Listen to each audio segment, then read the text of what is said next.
اعوذ باللہ من الشیطان الرجیم بسم اللہ الرحمن الرحیم یا ایہا الذین آمنوا لا تقولوا رائنا وقولوا انظرنا واسمعوا وللکافرین عذاب علیم۔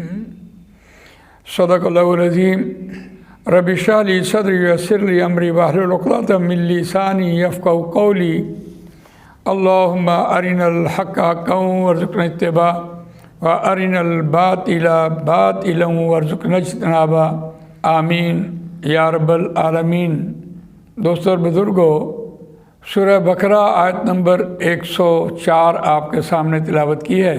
یہ پہلے پارے کا 13واں رکوع یہاں سے شروع ہوا، اور اس رکوع کا مضمون اہل ایمان کو مخاطب کر کے یہود کی وہ عادتیں جو تحریف کے اعتبار سے اور نعمتوں کی ناشکری کے اعتبار سے اور حسد کے اعتبار سے بیان ہوئی ہیں، اس رکوع میں خاص طور پر اہل ایمان کو ایک ایسی تلقین کی گئی ہے، ایسی واعظ کی گئی ہے، ایسی بریفنگ دی گئی ہے جو رہتی دنیا تک تا دم قیامت اہل ایمان کی رہنمائی ہے۔ میں سمجھتا ہوں کہ نبی اکرم صلی اللہ علیہ وسلم کا مقصد بعثت جہاں اقامت دین تھا، دین کو قائم کرنا، دین کو نافذ کرنا، اور جسے آپ صلی اللہ علیہ وسلم آپ نے مکمل کیا، اور اللہ تعالیٰ نے بھی اس پر ایک سند لگا دی، الیوم اکملت لکم دینکم واتممت علیکم نعمتی ورضیت لکم الاسلام دینا۔ اس کے ساتھ ساتھ جو امت مسلمہ کی تربیت تھی، اس پہ دو چیزیں بہت نمایاں ہیں۔ ایک چیز ہے شرک، اور دوسرا ہے اللہ کے کلام کو صحیح پڑھنا۔ یہ دو چیزیں ایسی ہیں، عام طور پر جسے ہم شرک سمجھتے ہیں وہ بت پرستی ہے۔ بت پرستی مکہ کے دور تک تھی، اور بہت ہوئی تو یہ نان مسلمز اس کو اختیار کیے بیٹھے ہوں گے، لیکن جو مسلمان ہے جس نے کلمہ پڑھا ہے لا الہ الا اللہ محمد رسول اللہ صلی اللہ علیہ وسلم، وہ اس بت پرستی میں نہیں ہے۔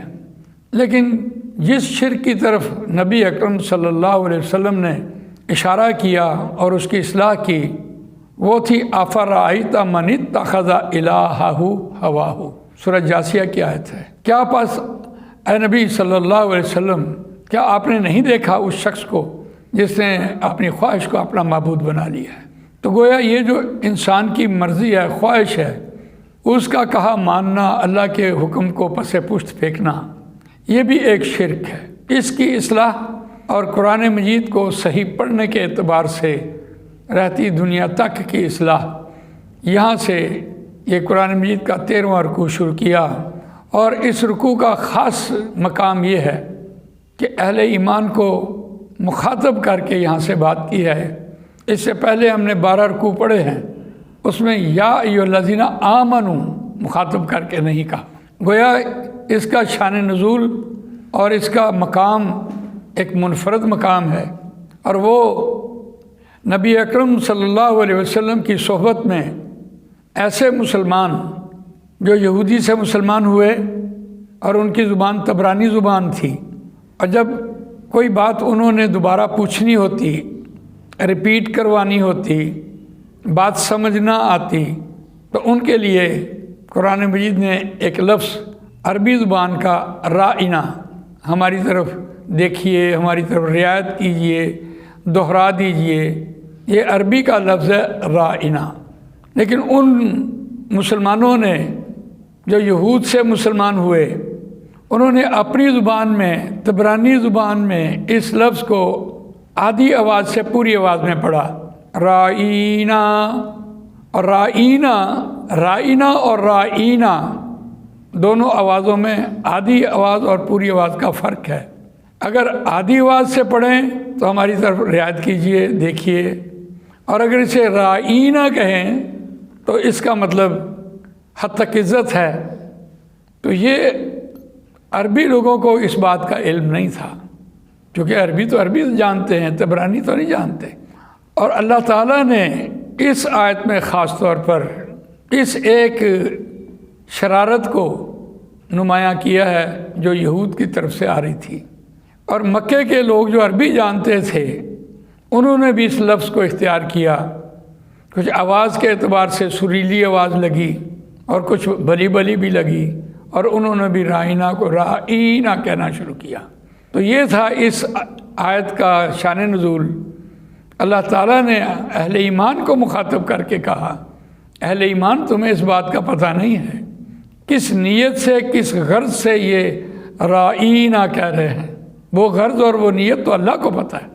اب تم اس لفظ کو چھوڑ دو، اس کی جگہ پر نظر ینظرو ہماری طرف دیکھیے، اس کو اختیار کرو۔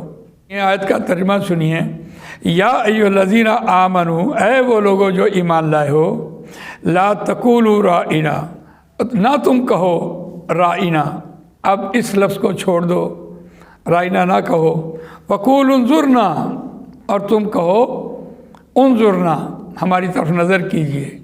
بلا شبہ رائنا کے معنی بھی یہی تھے کہ رعایت کیجیے، ریپیٹ کر دیں، لیکن اس لفظ کو یہود تو نہیں میں کہتا، ان لوگوں نے جو یہود سے مسلمان ہوئے اور انہوں نے تبرانی زبان میں اس لفظ کو رائنا کہنا شروع کیا، تو اللہ تعالیٰ نے یہاں اس لفظ کو بدل دیا انظرنا سے۔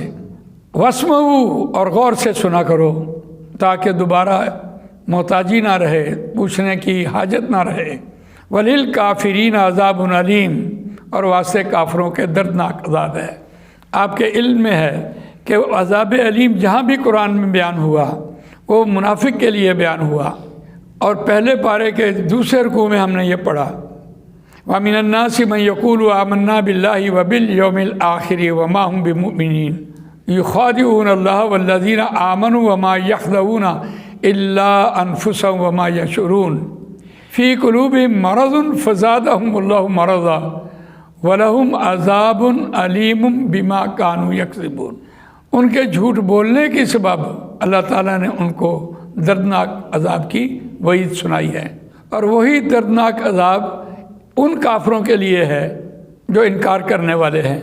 اب اس آیت میں دیکھیے، اہل ایمان کو مخاطب کر کے منافقین کی سزا سنائی ہے، اور ان کو بھی قرآن مجید نے کافر کہا ہے۔